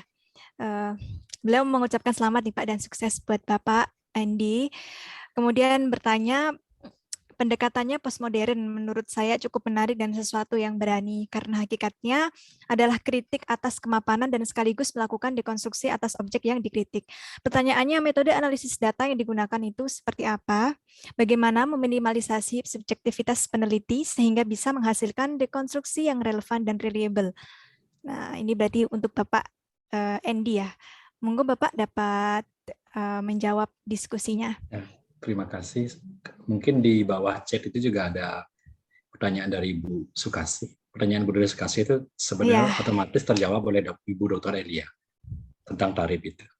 Udah otomatis terjawab. Kalau dibuat tarifnya sama mah lagi di umpat-umpat pemerintahnya kok yang ngemplang dikasih segitu, saya kok dikasih yang sama, ya makanya harus dibedakan tarifnya. Itu sudah kejawab. Kemudian yang postmodern. Mungkin istilahnya juga nggak familiar di non multiparadigma. Ketika di multiparadigma mungkin familiar. Postmodern itu kan modernis itu adalah materialitas, gitu. Materialitas. Jadi memang tidak mudah kita untuk merombak sesuatu yang sudah ada, terutama mencari key poin-nya. Tadi di bagian bab 10, Bu Dr. Elia menyampaikan bahwa harusnya menggunakan kata-kata ini di SPH. Nah, itulah salah satu contoh fungsi daripada postmodern. Postmodern itu tidak memperhatikan nilai lokalitas, yang sebelumnya belum memperhatikan nilai lokalitas. Dengan postmodern kita merombak itu memasukkan nilai lokalitas. Contoh sederhana nilai lokalitas itu adalah karena ini pajak itu kaitannya ke rasa. Kenapa rasa? Karena surat yang kita sampaikan itu menggunakan konsep self-assessment system. Kapan saja akan datang surat untuk mengkonfirmasi kesesuaian kepatuhan kita. Dan ketika kita menerima surat, maka rasanya akan berbeda. Maka rasa itu bagaimana caranya menumbuhkan rasa di masyarakat, maka nilai-nilai lokal yang mampu menciptakan rasa damai, rasa memiliki bersama itu kita ketengahkan dia ke dalam bentuk baik itu formulir, baik itu pasal-pasal, baik itu pertimbangan-pertimbangan dan landasan filosofis dalam menyusun kebijakan, memasukkan atau memusatkan nilai lokalitas yang sesuai dengan kondisi saat ini bangsa itu melalui proses postmodern. Itu kurang lebih Pak Adrian dulu. Kayaknya ada lagi nyambung itu yang Bu Ari. Iya Bapak. Mungkin ini Bu Dr. Elia mungkin disilahkan. Dari pertanyaannya Bu Fajar Setio Anggreni, Pak. Ini. Ya, silakan mungkin Ibu Dr. Elia. Yang mana ya?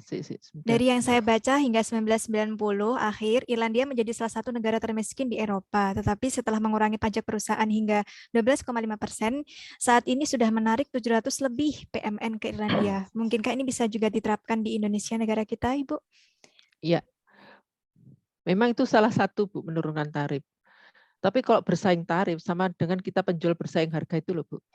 Satu jual 90, satunya 85, ikut 85. Sudah ikut 85, turun 80. Terus itu sampai hancur gitu ya. Sampai dua-duanya hancur. Nah, itu yang tidak dikendaki. Nah, tapi Irlandia itu tidak hanya didukung penurunan tarif, Bu, pasti.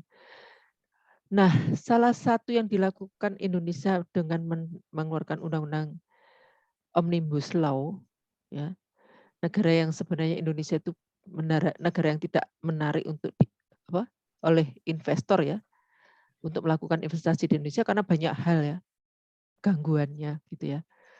Jadi itu dicoba ditata kembali secara bersama-sama aturan-aturan yang menyebabkan investor itu menjadi tidak tertarik.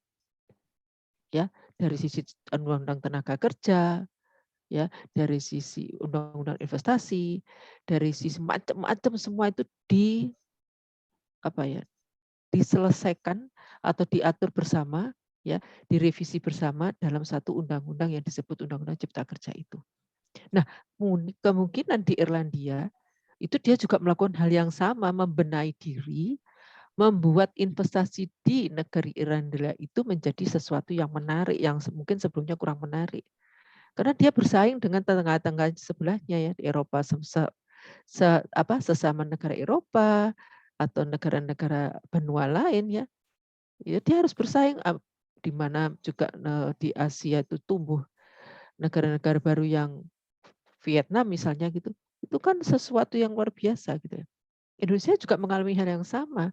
Singapura itu selalu ngintip terus tarif di Indonesia berapa, jadi dia selalu di bawahnya. Ya. Nah, kemarin itu sebenarnya di Undang-Undang Cipta Kerja itu sudah diturunkan tarifnya, Bu. Tapi kemudian itu juga sedikit ya. Kemudian dinaikkan lagi setelah pasca pandemi COVID-19 karena banyak negara yang hampir kolaps karena hutang yang mereka terpaksa lakukan untuk menyelamatkan rakyat dari pembelian vaksin, pembelian macam-macam ya, alat kesehatan. Itu luar biasa banget, Bu. Sehingga cenderung dinaikkan bukan diturunkan. Karena cenderung dinaikkan, maka di Undang-Undang Cipta Kerja yang rencananya dari 25 menjadi 22 menjadi 20 itu tetap di Undang-Undang APP tetap dipertahankan 22 gitu.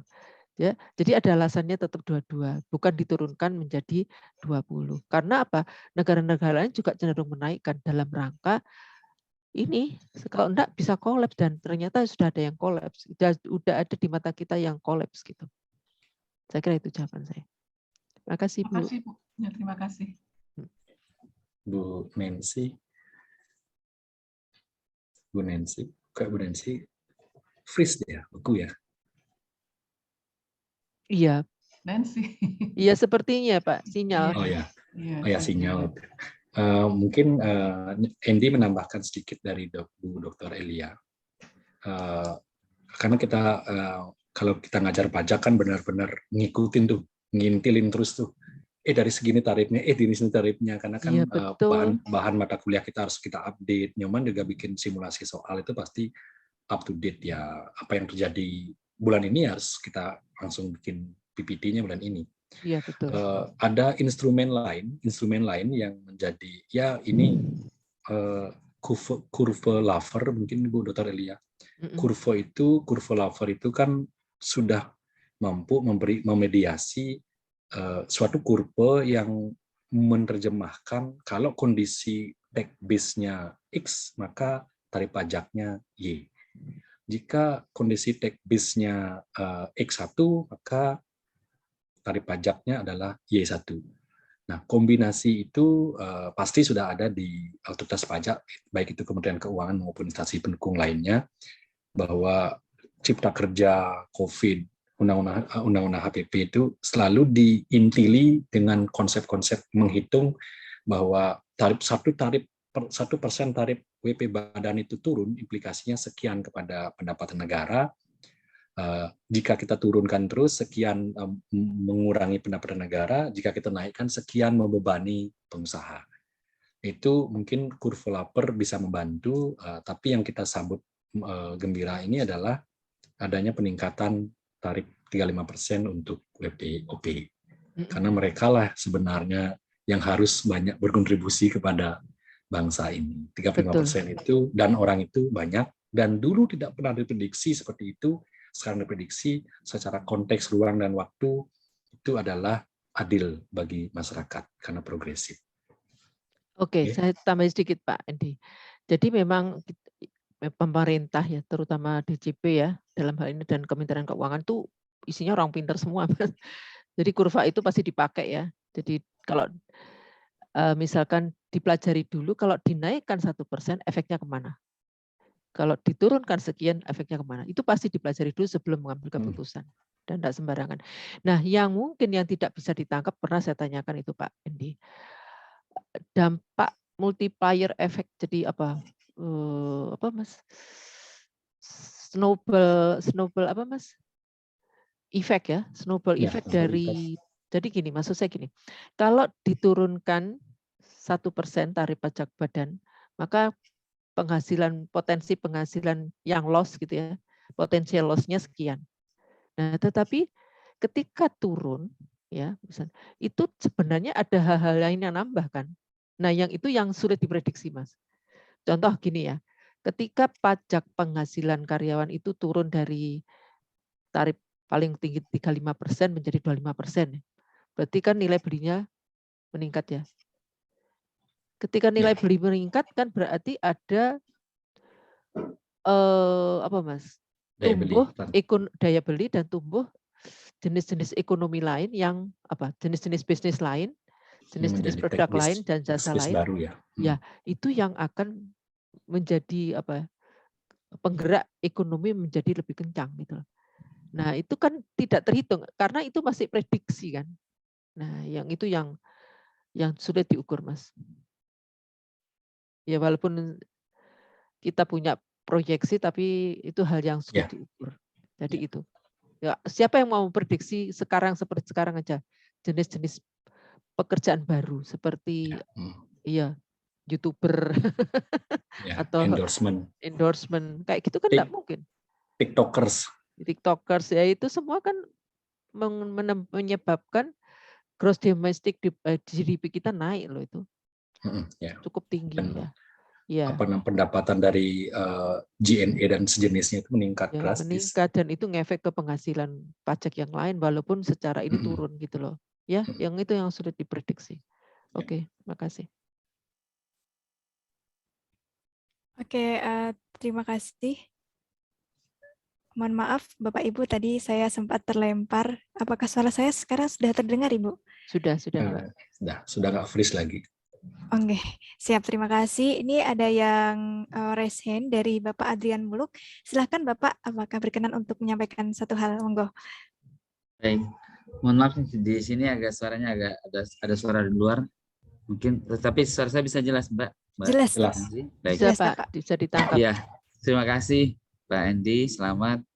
Terima kasih juga Ibu Elia telah membahas bukunya.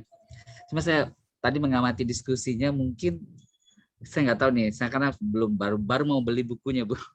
Iya Pak. Jadi bertanya ini, apakah pesan dari penulis yang tidak sampai atau Ibu Elia mungkin perspektifnya berbeda ini karena sepertinya kajiannya lebih banyak kepada tataran teknis ya terkait dengan tax amnesty gitu kan dibanding tataran filosofisnya, karena kalau dari judulnya kan ada unsur aksiologi dari nilai-nilai Pancasila itu yang dimasukkan ke dalam konsep tadi tax amnesty-nya mungkin ya, atau kebijakan dari tax amnesty itu. Nah, itu yang nggak melihat tadi ada diskusi yang menarik terkait dengan kajian filosofisnya gitu. Karena kalau kajian praktis saya pikir memang pasti pendekatan postmodern pasti akan menimbulkan banyak perdebatan gitu kan ya, karena dengan waktu kemudian juga latar belakang kebijakan itu bisa dirumuskan, tentu perspektifnya berbeda gitu. Mungkin itu aja mungkin sebagai masukan. Jadi ya, makasih. Boleh, Bu Nancy kayaknya freeze lagi. Oh ya. Siap, silakan Bapak kalau mau berikan tanggapan, Pak Andi. Terima kasih Pak Adrian Muluk. Kayak kalau nggak salah Pak Adrian itu senior kita ya di. Iya, saya di UB saya penelitiannya juga kajian filosofis juga terkait dengan konsep akuntabilitas. Ya. Bimbingannya Prof. Iwan. Oke. Ya, jadi proses penyusunan disertasi itu ya kurang lebih 3 tahunan lah. 3 tahun proses yang cukup artinya cukup panjang. Cukup panjang, kalau lebih pendek daripada itu kita nggak dapat benang merahnya, kita nggak dapat intisarinya, kita nggak dapat filosofisnya. Jadi itu menggunakan 2 metode. Metode pertama itu adalah pemikirannya Bapak Yudi Latif untuk membumikan Pancasila, yaitu historisitas, rasionalitas, dan aktualitas. Itu adalah pada tataran filosofis. Kemudian berkembang dalam diskusi-diskusi penyusunan disertasi, mohon segala sesuatu disusun itu bisa diterjemahkan ke dalam tataran praktis. Maka tataran praktisnya dikembangkan dengan preskriptif. Jadi metodologinya ada dua. Pertama itu historisitas, rasionalitas, aktualitas itu pada tataran filosofis, membedah lebih banyak ke naskah akademik undang-undang amnesti pajaknya, kemudian pada tataran praktisnya dengan menggunakan metode preskriptif, kira-kira estimasi ke depan tuh bahasa-bahasa yang perlu kita rubah itu ini, sehingga itu terkesan lebih praktis. Karena memang itu bertujuan untuk memberikan simulasi atau ilustrasi bahwa tataran filosofis itu kalau dilanjutkan bisa menjadi tataran praktis dengan metode preskriptif dari masing-masing pasal yang mengandung modernitas dengan menggunakan postmodern. Seperti itu mungkin Pak Adrian.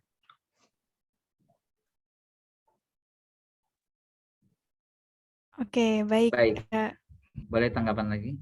Ya mungkin ke Ibu Elia mungkin saya bertanyanya, apakah ketika Ibu membaca itu nggak ketangkap tadi pesan dari penulis terkait dengan kajian filosofisnya, Bu? Atau tadi kan diskusinya lebih banyak kepada tataran praktis gitu ya? Mungkin bisa tanggapan dari Ibu Elia. Baik Pak, karena gini, buku ini saya bilang tadi bagi orang yang tidak pernah atau mungkin jarang melakukan penelitian postmodern ya, itu perlu pemahaman gitu ya. Makanya saya tanya ke Pak Endi tadi, buku ini untuk siapa sih gitu ya? Apakah para peneliti yang sudah memahami atau untuk umum atau untuk memperbaiki kebijakan perpajakan di masa yang akan datang, untuk siapa? Kalau memang pembacanya umum, gunakanlah bahasa yang lebih mudah dipahami. Gitu ya. Jadi saya sebenarnya menangkap Pak ya, makanya saya tadi jelaskan beberapa contoh ya, perombakan istilah atau perombakan bacaan ya di dalam pasal demi pasal tadi ya, itulah hasil dari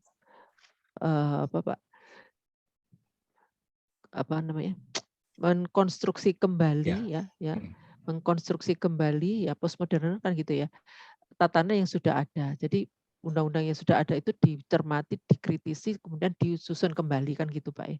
Sebenarnya saya nangkep itu, cuman untuk saya bicara dari A sampai Z dari belakang ke depan 30 menit itu gak cukup Pak gitu loh. Sehingga poin-poin yang baru saya sampaikan karena saya meluruskan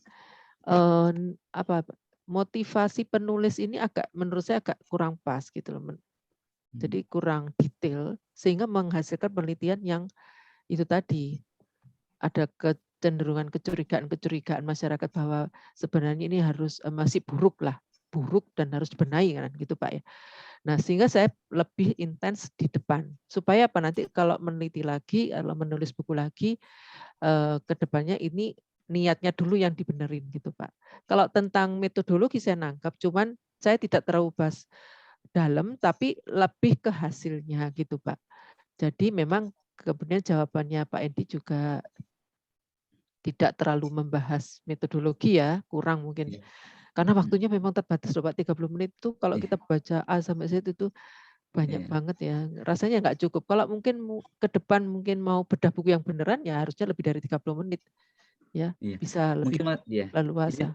Ya, mungkin maksud saya itu gini, artinya ketika penulis menuliskan di idenya itu mungkin tidak kesampaian jadinya. Kita kan selaku pembaca nih, membacakan jadinya sulit menangkap bahwa sebenarnya yang ingin disampaikan itu kan sebenarnya adalah nilai-nilai Pancasilanya kan, bukan kepada tataran praktisnya semata ya, meskipun harus didukung sama tataran praktis kebenarannya kan seperti itu. Mungkin saya nggak tahu nih karena belum baca bukunya sih Bu. Apakah tadi kesan Ibu setelah membaca itu tuh nggak Benar, sudah saya sulit baca, Pak. memahami tadi pesan filosofisnya kan gitu ya.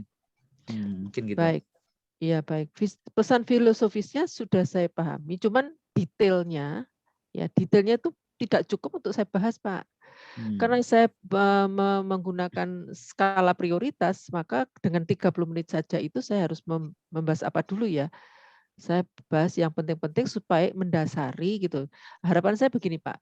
Ketika kita bicara metodologi gitu ya, ketika metodologi harusnya adalah yang hadir di sini adalah orang-orang peneliti semua gitu ya, yang tentunya paham tahapannya ya, kemudian bagaimana cara menghilangkan subjektivitas tadi seperti pertanyaan tadi. Nah itu sebenarnya sudah paham, tapi kan yang mendasari buku ini kan niatnya itu adalah motivasi itu yang harus saya luruskan dulu, memberikan informasi pada nulis. Nah nanti penulis akan mungkin ke depan memperbaiki buku ini atau menulis kembali, mengaitkan yang lain, atau bisa mengeliminir gitu ya, Pak. Bias apa Pak ya, pemahaman pribadi penulis ketika mempunyai ide penelitian ini gitu Pak. Jadi kritik saya adalah idenya dulu, baru yang lain. Tapi kalau tidak saya bahas dan tidak dibahas pula oleh penulis, saya sebenarnya paham, tapi metodologi itu jauh lebih nomor sekian dibandingkan dengan motivasi penulisan itu sendiri, gitu Pak.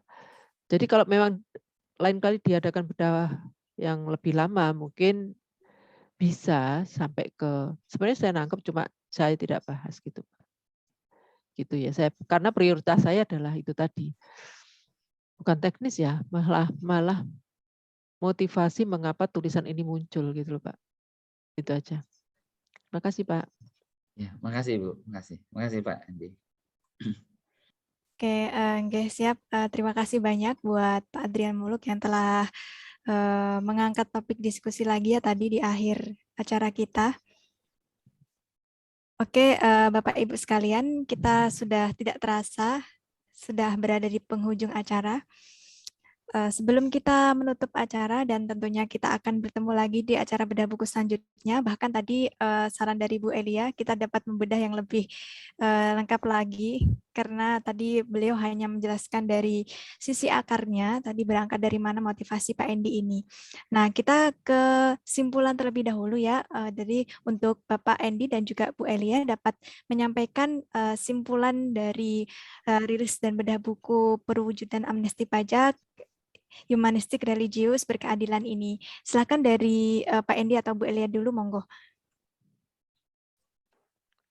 Ditunjuk salah satu Mbak.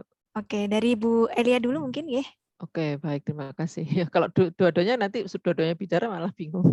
Baik, jadi begini, intinya begini, buku itu adalah media gitu ya. Buku itu adalah sebuah media, di mana media itu memuat tentang ide seseorang, tentang suatu pengetahuan, ya kan? Nah, karena buku itu sebuah media, maka media itu harus dipikirkan bagaimana sampai kepada yang dituju gitu loh. Sampai pada yang dituju adanya pembaca. Siapa target pembacanya itu harus jelas. Bahasa yang digunakan, istilah-istilah, tata letak, kemudian urutan bahasan itu juga harus dipertimbangkan. Kalau memang untuk umum harus dibuat clear gitu ya, istilah-istilah yang sulit diberi penjelasan ya, sehingga bisa ditangkap dengan mudah. Kemudian dari apa ya, keseluruhan bab yang dibahas itu menjadi sebuah kesimpulan atau simpulan yang menggambarkan proses awal sampai akhirnya itu menjadi apa. Nah, harapan saya untuk ke depan buku itu bukan berisi tentang disertasi, jadi laporan penelitian, tapi hasil, gitu ya, hasil penelitian sehingga intinya itu mudah ditangkap gitu loh, ya. Sebenarnya maksudnya apa tulisan ini? Intinya mudah ditangkap sehingga itu bermanfaat bagi sesuai target yang ditargetkan oleh penulis. Kalau memang umum ya untuk memperbaiki pengetahuan, kalau memang DJP ya ke depan dia harus menyusun undang-undang lebih humanistis ya, lebih berkeadilan, lebih religius dan seterusnya. Saya kira itu. Terima kasih. Semoga bermanfaat. Amin ya rabbal alamin. Oke, terima kasih Bu Elia. Monggo Bapak Endi atas simpulannya. Terima kasih Bu Nancy. Andy sampaikan terima kasih kepada Bu Dr. Elia telah membedah bukunya. Bayangan Andy nggak sampai ke cover-covernya, ternyata sampai cover juga. Mantap gitu lah. Terima kasih kehadiran semua Pak dan muluk diskusinya Bu Ari, Bu Sukasi. Jadi intinya buku itu betul media. Jadi kita memberi bagaimana mentransformasi ide yang ada di pikiran kita dalam suatu tulisan. Tulisan itu adalah tulisan itu adalah teks, teks biar yang menafsirkan itu tidak multitafsir, maka harus dibuat jelas, terutama jelas ke target pengguna. Memang core utama yang perlu diperbaiki di buku ini adalah bagian itu, karena bahasa riset itu tidak semuanya paham dan tidak semua pembaca juga mau membaca footnote-nya, mencari artinya. Maka diperlukan perombakan ke depannya ketika menulis suatu buku, menjelaskan kepada siapa buku itu ditujukan.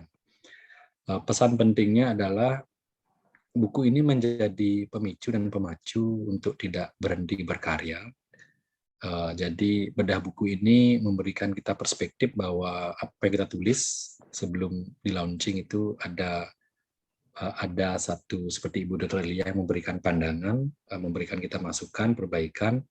Buku ini tidak berhenti di sini. Andy akan tetap menyusun buku, namun bentuknya akan tidak setebal ini, akan dibuat dalam bentuk book chapter atau buku kecil, karena Andy memahami bahwa memang pepatah yang mengatakan atau kata mutiara, kata bijak yang mengatakan, kenapa kita harus bertanya apa yang kita peroleh dari negara, apa yang kita bisa berikan kepada negara. Terima kasih, Bu Nancy. Siap, terima kasih Matur Suksma Bapak Endi. Baiklah Bapak Ibu, tadi adalah simpulan dari Pak Endi selaku penulis dan juga Bu Eli selaku pembedah. Semoga dapat bermanfaat ya bagi kita semua melalui berbagai sudut pandang dan juga evaluasi-evaluasi yang tentunya akan dijadikan penyemangat dan juga untuk evaluasi membangun selanjutnya di buku-buku Pak Endi tentunya. Sebelum kita mengakhiri acara, dari kakak admin akan menampilkan satu hal terlebih dahulu. Monggo kakak admin bisa share screen sekarang ya sebelum kita tutup.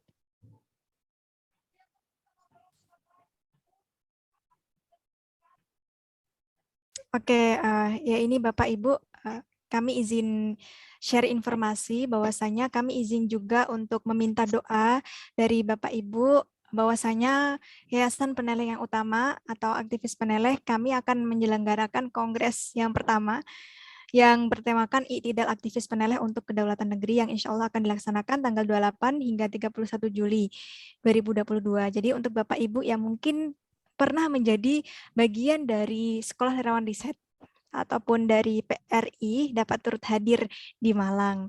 Nah, nanti insya Allah yang akan hadir dapat di slide selanjutnya yang ini Mbak Putih mungkin ya itu juga boleh. Dari insya Allah akan hadir Pak Jokowi, kemudian ada lagi ini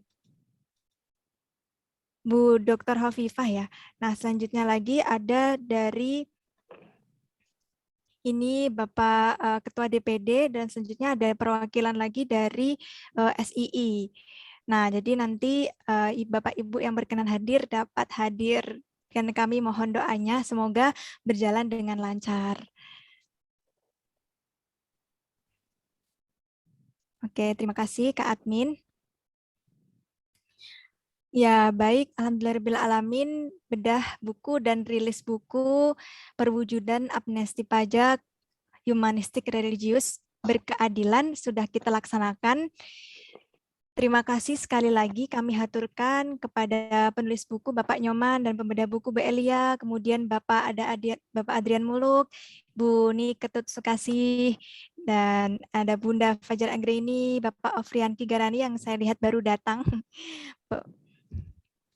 Dan Bapak Ibu sekalian dan juga saudara sekalian telah berkenan hadir. Semoga acara bermanfaat bagi kita semua. Sekali lagi mohon maaf bila terdapat kesalahan ataupun penyelenggaraan acara tadi masih terdapat banyak kekurangan. Mohon evaluasinya, dan bagi Bapak Ibu yang ingin pesan dapat tadi ya mengklik link buku pemesanan. Sekian dari saya. Billahi fisabilil haq, wallahu muwaffiq ila aqwamit thoriq. Wassalamualaikum warahmatullahi wabarakatuh. Salam sejahtera bagi kita semua. Waalaikumsalam warahmatullahi. Terima kasih. Elia, terima kasih sekali. Iya, Pak terima Endi, kasih. selamat. Ya, Dr. Elia kapan nih pengukuhannya? Sudah. Ya itu Pak, nggak sempat-sempat.